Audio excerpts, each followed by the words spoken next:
같이 읽은 사도행전 10장의 말씀을 통해서 전환점을 만드는 사람들이라는 제목으로 같이 말씀 나누겠습니다. 지난 2017년 노벨 문학상을 받은 사람은 일본의 소설가인 가즈오 이시구로입니다. 그는 노벨 문학상을 받은 다음에 자신이 작가로서 어떻게 살아왔는지를 돌아보고 다시 한번 조그만한 소책자 한 권을 썼는데요. 역시 작가다워요. 노벨 문학상을 받았는데 다시 또 자기의 삶을 돌아보며 책을 쓴 겁니다. 자, 여기에서 자신의 작품이 갑작스럽게 사람들에게 인기를 끌게 된 배경을 소개하는 장면이 나옵니다. 갑작스럽게 사람들이 자기의 책을 좋아하기 시작하더래요. 자, 그때의 심정을 이렇게 소개합니다. 그 몇 달은 나에게 무척 중요한 시간이었습니다. 그 시간이 없었다면 나는 아마도 결코 작가가 될 수 없었을 테니까요. 그 이후 나는 종종 지난 날을 돌아보며 이렇게 자문하곤 했습니다. 그때 내게 무슨 일이 벌어졌던 것일까? 그 특별한 에너지는 모두 어디에서 왔을까? 갑작스럽게 자신에게 향한 그 관심, 또 자기의 책을 좋아하는 것에 대해서 고민한 겁니다. 아니, 갑자기 왜 사람들이 좋아할까? 자, 그러면서 결론을 이렇게 내려놓습니다. 이 문장이 저를 가만히 있지 못하게 했습니다. 잘 보십시오. 내 결론은 삶의 바로 그 지점에서 지금까지 내가 성실하게 책을 읽고 글을 쓰며 준비해왔던 것들이 터져 나왔다는 것입니다. 노벨 문학상을 받은 가즈오 이시구로가 자기의 작품이 인기를 끌기 시작했던 시점을 회상하면서 이유를 뭐라고 이야기하는 겁니까? 운이 좋아서가 아니다. 갑자기 뜬 게 아니다. 나는 지금까지 성실하게 책을 읽고 글을 써왔고 이게 드디어 터져 나오기 시작한 거다. 정말 인상 깊은 구절 아닙니까? 사실 그리고 이 진리가 우리 인생의 진리가 되어야 하고요. 성경을 읽어가면 성경이 가르치는 진리 아니에요? 구원의 은혜는 우리에게 거저 주어집니다. 이건 사실이에요. 자, 그런데 구원의 은혜 속에 들어와서 사는 사람은 그 누구보다 성실하게 사는 것 아닙니까? 자, 이 장면을 오늘 함께 살펴보고자 합니다. 왜냐하면 사도행전 10장은 이러한 사람들 투성이고요. 이러한 사람들 때문에 사도행전의 전환점이 이루어져 갑니다. 사도행전 10장은 정확하게 사도행전을 둘로 나누는 장면입니다. 1장에서 분명히 하나님이 복음이 온 유대와 예루살렘과 사마리아와 땅끝까지 이르러 증거되어야 한다고 했는데 복음은 10장에 오기까지 예루살렘에만 머물렀습니다. 자, 그러다가 박해가 시작되고 복음이 사마리아에도 가고요. 드디어 이방인 고넬료에게도 세례가 베풀어지고 11장에 가면 이방인들을 중심으로 교회가 세워집니다. 그러니까 10장은 정확하게 사도행전을 둘로 나누는 어마어마한 전환점입니다. 물론 이 말씀을 잘 묵상해 보면 하나님이 이 전환점에서 어마무시하게 일을 하십니다. 여러분 집에 돌아가셔서 8장, 9장, 10장, 11장을 읽어보십시오. 그러면 하나님이 얼마나 열심히 일하시는지 모릅니다. 8장에서 빌립이 사마리아에서 복음을 전할 때도 하나님이 일하십니다. 에디오피아 내시 간다게를 만나는 장면도 하나님이 역사하시죠. 이어지는 사도 베드로에게 환상을 보여주시고 그의 마음을 여는 장면에도 하나님이 역사하십니다. 사울이 회심하는 건 어떻습니까? 하나님이 전적으로 나셔서 일하십니다. 자, 이어지는 고넬료를 감동시켜서 베드로에게 사람을 보내는 오늘의 장면 역시 하나님이 일하시죠.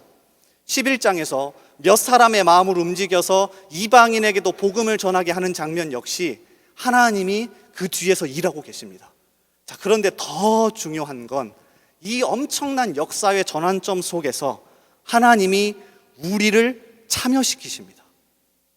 하나님이 우리 역시 그 역사의 전환점에 같이 동참하고 비전을 보게 하고 같이 동역하는 은혜와 기회를 주신다고요. 이거 너무 감사한 거 아닙니까? 사실 어쩌보면 지금은 우리 교회의 전환점이자 우리 인생의 전환점입니다. 나이와 상관없이 우리는 어마어마한 전환점을 맞이하고 있습니다. 하나님은 지금도 일하고 계시죠. 그렇다면 우리가 어떤 자세로 이 일을 맞이해야 하는 거예요. 10장에서 전환점을 맞이하는 베드로, 전환점을 맞이하는 고넬료는 우연하게 나온 게 아닙니다. 하나님이 일을 하시다가 지나가는데 가이사랴에 고넬료가 있었습니다. 고넬료, 너 나랑 같이 일하자. 아닙니다. 하나님이 지나가시다가 요바에 베드로가 있습니다. 베드로, 너 나랑 같이 일하자. 아닙니다. 우연찮이 베드로를 부르신 것도 아니고 우연찮이 고넬료를 부르신 것도 아니에요. 고넬료와 베드로는 아까 전 살펴보았던 가주오 이시구로가 말했던 것처럼 성실하게 자신의 자리에서 구원의 은혜를 누리며 엄청나게 노력하며 살아왔던 사람들입니다. 자, 그리고 바로 이 순간 본물처럼 터져 나와서 하나님과 함께 전환점을 만들어가는 거죠. 저는 우리 교회 모든 성도들이 이렇게 하나님과 함께 전환점을 만들어 가실 수 있길 바랍니다. 모두가 힘들다고 하지만 이 시기에 하나님을 붙잡고 다시 일어설 수 있기를 바라요. 그래서 오늘 이 밤에 이 두 사람을 살펴볼 겁니다. 도대체 어떻게 살아왔고 어떤 자세가 하나님이 역사하셔서 같이 일하게 했는지 이 두 사람을 살펴보고 함께 결단하는 시간이 되기를 바랍니다. 자, 첫 번째는 백부장 고넬료입니다. 백부장은 성경에 자주 등장하는 사람입니다. 그런데 백부장은 위치 자체가 이미 실력과 사랑과 성실함의 대명사입니다. 시오노 나나미라고 하는 일본의 유명한 작가가 로마인 이야기라고 하는 책을 썼죠. 자, 이 책에 보면 이 백부장을 설명하는 부분이 나옵니다. 백부장을 이렇게 설명해요. 백부장은 그가 속해 있는 소대 60명에서 120명으로 구성된 구성원들의 투표로 선출되었다. 보통 산전수전을 다 겪은 베테랑이 선출되었다고 한다. 오늘날 군대의 소대장이나 중대장에 해당하는 지휘관으로 병사들을 이끌고 최전방에서 싸우는 전투 책임자였고 비전투 시에도 병사들을 통솔했다. 그러니까 일상적인 상황에서도 또 전투 시에도 리더의 역할을 감당하는 게 백부장이었습니다. 전투 시에 용맹을 떨친 병사들에게 철제잔이나 황금 사슬이 상으로 주어졌는데 그보다 더 명예로운 일이 백부장에 선출되는 것이었다. 특히 중무장 보병대인 로마 군단 제1군단의 1소대 백부장을 지냈다면 그것은 훈장과도 바꿀 수 없는 명예로 여겼다고 한다. 따라서 백부장을 몇 번이나 지낼 수 있다면 선출직이니까 몇 번이고도 가능한 겁니다. 그것은 빛나는 경력이 아닐 수 없다는 것이다. 자, 그러면서 시오노 나나미가 백부장의 글을 이렇게 맺습니다. 이 부분을 정말 주목해 볼 만합니다. 백부장은 이미 일상에서 실력과 사랑과 성실의 대명사였다. 이게 진짜 주목해 볼 부분 아닙니까? 고넬료라는 이름이 중요한 게 아니라 백부장으로서 그는 이미 일상에서 실력과 사랑과 성실의 대명사였다는 겁니다. 그래서 하나님이 사용하시는 겁니다. 실제로 성경을 읽어가다 보면 백부장이 복음서에서 심심찮게 나옵니다. 자, 그런데 여러분 기억해 보십시오. 백부장의 이미지가 부정적이었던 적 있습니까? 그가 믿음을 가졌던, 믿음을 가지지 않았던 항상 긍정적인 이미지입니다. 당연하죠. 백부장의 자리에 앉을 수 있다는 것 자체가 이미 실력과 사랑과 성실함이 있다는 거거든요. 마태복음 27장에서는 제자들도 예수님에 대해서 하나님의 아들이라고 말하지 못하는데 이 백부장이, 이름도 없는 백부장이 이렇게 이야기하죠. 백부장과 및 함께 예수를 지키던 자들이 지진과 그 일어난 일들을 보고 심히 두려워하여 이르되 이는 진실로 하나님의 아들이었도다 하더라. 그러니까 진짜를 보는 눈을 가진 사람이었습니다. 누가복음 7장에 등장하는 역시 이름 없는 백부장은요, 일상에서 얼마나 잘 살았던지 7장 2절에 그를 이렇게 소개해요. 띄워주실래요? 어떤 백부장의 사랑하는 종이 병들어 죽게 되었더니. 누가복음 7장은 백부장의 종이 병들자 예수님에게 사람을 보내서 제발 고쳐달라는 장면인데 뭐라고 표현해요? 백부장의 사랑하는 종, 노예인데요, 평상시 일상생활 속에서 얼마나 잘 지내고 아꼈던지 노예조차도 사랑하는 종이라고 표현합니다. 좀 더 읽어가 보면 7장 3절에 예수의 소문을 듣고 유대인의 장로 몇 사람을 예수께 보내어 오셔서 그 종을 구해 주시기를 청한지라. 이 한 사람을 고치기 위해서 유대인의 장로들 몇 사람에게 부탁까지 합니다. 권력을 이용한 걸까요? 로마 군인 백부장과 유대인이 어떻게 친할 수 있습니까? 조금 더 내려가 보면 이유가 등장합니다. 7장 4절. 이에 그들이 예수께 나와 간절히 구하여 이르되 이 일을 하시는 것이 이 사람에게는 합당하니이다. 그가 우리 민족을 사랑하고 또한 우리를 위하여 회당을 지었나이다 하니. 그러니까 평상시에 정말로 잘 살아왔던 사람인 겁니다. 그래서 사람들이 발벗고 나서서 예수님께 간청하는 장면 아닙니까? 오늘 사도행전 10장에 등장하는 고넬료 역시 이름이 나오는데요, 마찬가지입니다. 이들과 못지않게 얼마나 성실하고 얼마나 사랑이 많고 얼마나 실력 있는 일상의 사람인지 모릅니다. 자, 2절을 한번 보십시오. 띄워주실래요? 10장 2절 우리 한번 같이 읽어보겠습니다. 자, 시작.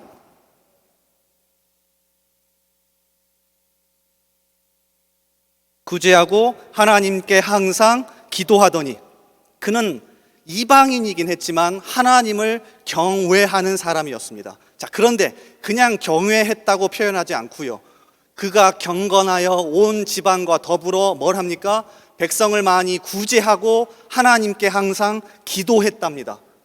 실제로 오늘 장면에서도 하나님이 환상을, 주의 사자를 보내주시는 환상을 언제 보냐면요, 제9시 기도 시간에 봅니다. 제9시 기도 시간에 경건을 연습하며 일상에서 기도하던 고넬료에게 하나님이 말씀하시는 겁니다. 실제로 사도행전 10장 30절에서 고넬료와 베드로가 대화하는 장면을 보면 자, 이렇게 되어 있어요. 고넬료가 이르되 내가 나흘 전 이맘때까지 내 집에서 제9시 기도를 하는데 갑자기 한 사람이 빛난 옷을 입고 내 앞에 서서, 제9시는 오후 3시를 이야기합니다. 그러니까 평상시에도 습관적으로 일상생활 속에서 기도했던 사람에게 하나님이 말씀하시는 거죠. 그뿐만이 아닙니다. 그는 삶 속에서 구제하며 경건을 훈련하는 사람이었어요. 그래서인지 7절에 보면 이 삶을 보고 부하 중에서 믿는 사람도 생깁니다. 마침 말하던 천사가 떠남에 고넬료가 집안 하인 둘과 부하 가운데 경건한 사람 하나를 불러. 우리로 따지면 직장에서 나 때문에 옆에 있는 동료가 갑자기 하나님 믿겠다고 나오는 겁니다. 최근에 담임 목사님께서 일복만세 시리즈 설교를 하시는 것도 이런 원리 아닙니까? 그러니까 평상시에 일상에서 공적이나 사적이나 경건의 모습으로 성실하게 살아갔던 고넬료에게 마침이 아니라 하나님이 기다렸다는 듯이 찾아가셔서 말씀하시는 겁니다. 정말로 우리가 주목해 보아야 할 부분입니다. 로버트 뱅크스라고 하는 분이 있습니다. 호주 출신이자 1세기 교회사 연구 전문가입니다. 그러니까 처음 1세기에 초대교회가 생겨났을 때를 여러 자료를 참고해서 연구하는 사람이에요. 이분이 계속해서 지금 조그만한 시리즈 책을 내고 계시는데 결론이 이렇습니다. 1세기, 그러니까 처음 교회가 생겨났을 때 그리스도인들이 예수를 믿기 시작하면서 가장 많은 관심을 가졌던 것, 그게 뭐냐면 이렇게 이야기해요. 일상의 평범한 삶. 일상의 평범한 삶. 그러면서 아굴라와 브리스길라에게 복음을 전해받은 푸블리우스라고 하는 가상의 인물을 등장시켜서 이 책에서 각색해서 예수 믿는 1세기 그리스도인이 어떻게 살아가는지를 소개합니다. 여러분도 한번 짧거든요. 사서 읽어보시면 좋을 겁니다. 자, 이렇게 이야기해요. 아마 고넬료도 이렇게 살았을 겁니다.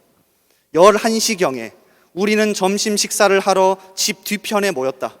전날 밤 식사하고 남은 음식이 얼마간 있었다. 약간의 고기, 올리브를 곁들인 신선한 샐러드, 과일과 견과류, 빵이 있었다. 이 음식은 우리가 외출한 동안 노예들이 준비했다. 그러니까 집에 노예가 있는 일상적인 로마의 한 사람입니다. 그러나 노예들은 과거처럼 먼저 우리의 식사를 도운 다음에 먹지 않는다. 이제는 우리 모두가 비스듬히 누워 함께 음식을 먹는다. 이는 우리의 주간 친교 모임은 주일 예배를 이야기합니다. 에서 하는 방식을 따른 것이다.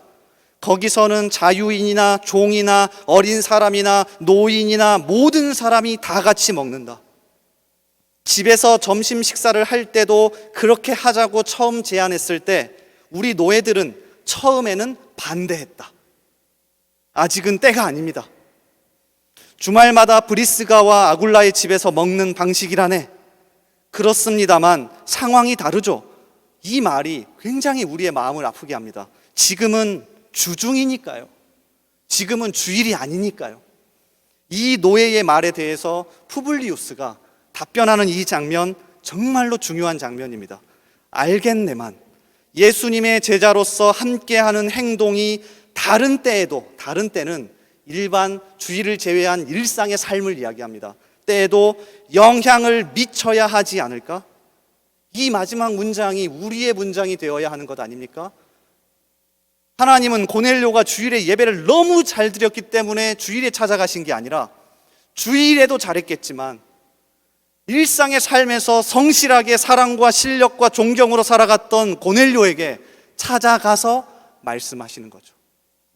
로버트 뱅크스는 계속해서 이어지는 푸블리우스의 오후 일과를 다음과 같이 소개합니다. 점심 식사를 마친 후에는 낮잠 시간이다. 당시에 로마 사람들은 낮잠을 잠깐 잤답니다. 잠깐의 휴식과 수면만으로도 남은 하루와 저녁을 위한 새 힘을 제공한다. 그런 다음에는 아침에 있었던 일과 그날 남은 시간 동안 주어질 일들에 대하여 하나님과 잠시 대화하는 시간을 가졌다. 정말 단순한데, 하루가 단순하죠. 하지만 정말 깊이 있는 하루의 삶 아닙니까? 고넬료도 이렇게 살았을 겁니다. 제9시 기도 시간에 아침의 일과 앞으로 남은 일과를 돌아보며 간단하게 하나님께 이야기하고 대화하며 일상에서 경건의 삶을 살았던 거죠. 결론적으로 로버트 뱅크스가 푸블리우스의 독백으로 1세기 그리스도인의 삶에 숨어있는 진리를 이렇게 이야기합니다. 나는 이미 모든 상황에서 하나님을 신뢰할 필요가 있음을 배웠다. 마음에 새기십시오. 모든 상황에서, 주일이나 일상이나. 아마도 이를 통해 나는 다른 사람이 알아서 신뢰할 수 있는 사람이 되었을 것이다. 이 독백은 푸블리우스가 사업을 하면서 믿지 않는 사업가가 자신을 믿는 장면에서 이렇게 독백하는 겁니다.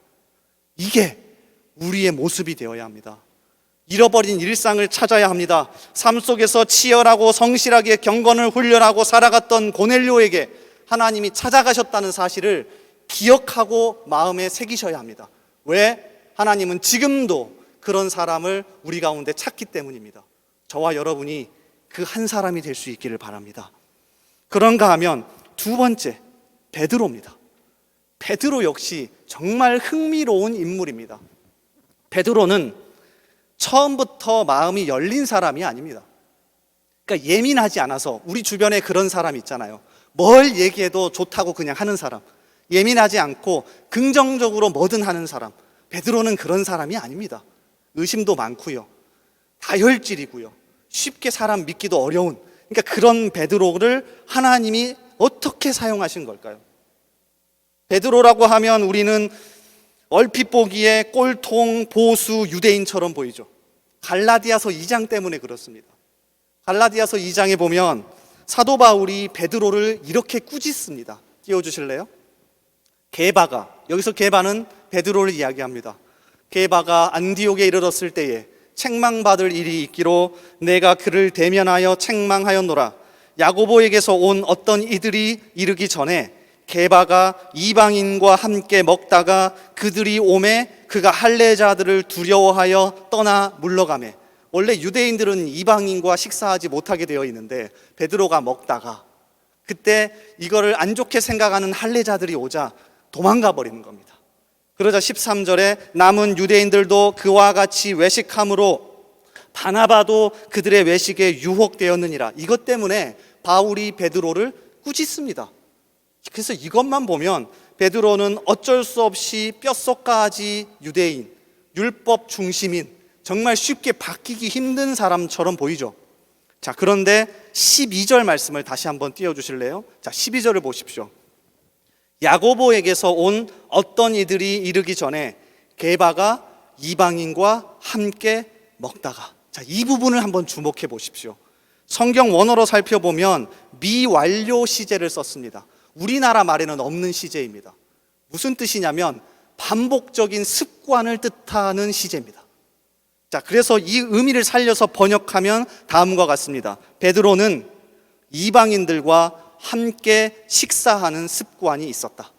그래서 영어 성경을 찾아보면 거의 절반 이상은 이 의미를 살려서 번역했습니다. 베드로는 객기를 부려서 야, 우리 유대인은 이방인과 식사하면 안 되는데 한번 먹어볼까? 하다가 갑자기 할례자들이 오니까 걸려서 도망간 게 아닙니다. 베드로도 역시 뼛속까지 유대인이고 쉽게 바뀌기 힘든 사람이었는데 야, 나 진짜 힘들긴 한데 그래도 주님이 벽을 허물고 가보라고 했으니까 한번 밥 먹어봐야지 하고 밥 먹고 습관적으로 이 일을 했던 사람이에요. 근데 그날따라 할례자들이 오니까 아니, 우리 그럴 때 있잖아요. 굉장히 갑자기 두려워져서 숨어버린 겁니다. 그러니까 베드로는 분명히 처음부터 열린 마음을 가진 사람은 아닌데 좋은 태도를 가진 건 맞습니다. 어떤 태도요? 내 경험상 맞지 않지만, 내 지식 맞지 않지만, 내가 지금까지 알아왔던 것과 조금 맞지 않고 내 성격상 맞지 않지만 주님이 말씀하셨으니 열린 마음으로 한번 해봐야겠다. 그러니까 이 태도를 가진 사람이 베드로입니다. 베드로는 이 마음으로 마가라고 하는 사람도 품습니다. 만약에 제가 베드로였으면 마가 품지 못했을 겁니다.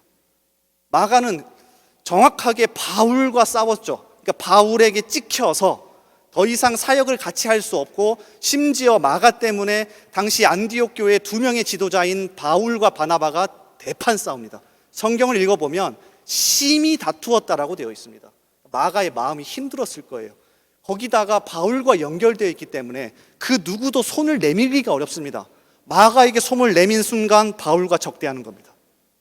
그런데 베드로는 필요 없습니다. 주님이 용서하라고 했으니까, 주님이 가보라고 했으니까 마가를 품고 심지어 내 아들이라고까지 부르죠. 베드로전서 5장 13절에 택하심을 함께 받은 바벨론에 있는 교회가 너희에게 문안하고 내 아들 마가도 그리하느니라. 이것 때문에 회복된 마가가 약 10년이 흐른 다음에 바울과도 화해하게 됩니다. 베드로가 없었다면 불가능했을 거예요. 거기다 오늘 말씀 6절을 보십시오. 베드로가 우연찮게 욥바에 있었던 게 아닙니다. 잘 보시면 욥바 어디에 있냐면 그는 무두장이 시몬의 집에 유숙하니 그 집은 해변에 있다 하더라. 누구의 집이요? 신기하게 이름이 똑같죠. 근데 무두장이입니다. 우리말로 바꾸면 제혁업자를 뜻합니다. 무두질, 그러니까 가죽을 벗기고 가죽에 있는 기름덩어리를 제거하고 가죽을 부드럽게 만드는 그런 사람들. 그러니까 유대인들의 입장에서는 완전 불결한 직업입니다. 전혀 유대인들 입장에서는 같지 않는 직업, 함께 할 수 없는 사람. 그래서 1세기 아주 유명한 랍비가 이 무두장이를 향해서 이렇게 기록을 남겨놓았습니다. 세상에 무두장이 없이 살아가는 것은 불가능하나 무두장이 그에게는 화로다. 베드로가 이걸 몰랐을까요? 껄끄러웠을 겁니다. 껄끄러웠을 거예요. 아니, 여러분, 껄끄러운 사람과도 밥 한 번 먹기 힘든 것 아닙니까? 저도 마찬가지입니다. 근데 베드로는 그래도 주님이 벽을 허물라고 했으니까 이 집에 머물면서 무슨 일을 했는지는 모르겠지만 함께 머문 겁니다. 오늘 말씀도 마찬가지입니다. 하나님이 보자기에 구약에서 더럽다고 한 것들을 내려서 보내주실 때 베드로 역시 어떻게 반응합니까? 본능적으로 뒤로 피합니다. 이게 베드로예요. 그런데 이어서 하나님이 말씀하시죠. 아니야, 내가 깨끗하다고 하는데 네가 무슨 상관이냐.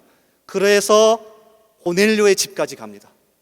고넬료의 집에 갔을 때도 베드로는 또 뒷걸음질 칩니다. 자, 오늘 말씀 10장 26절을 한번 보십시오. 제가 읽어드릴게요. 앞에 띄워주십시오. 베드로가 일으켜 이르되 일어나서 이르되 일어서라 나도 사람이라 하고 더불어 말하며 들어가 여러 사람이 모인 것을 보고 이르되 유대인으로서 이방인과 교제하며 가까이 하는 것이 위법인 줄은 너희도 알거니와.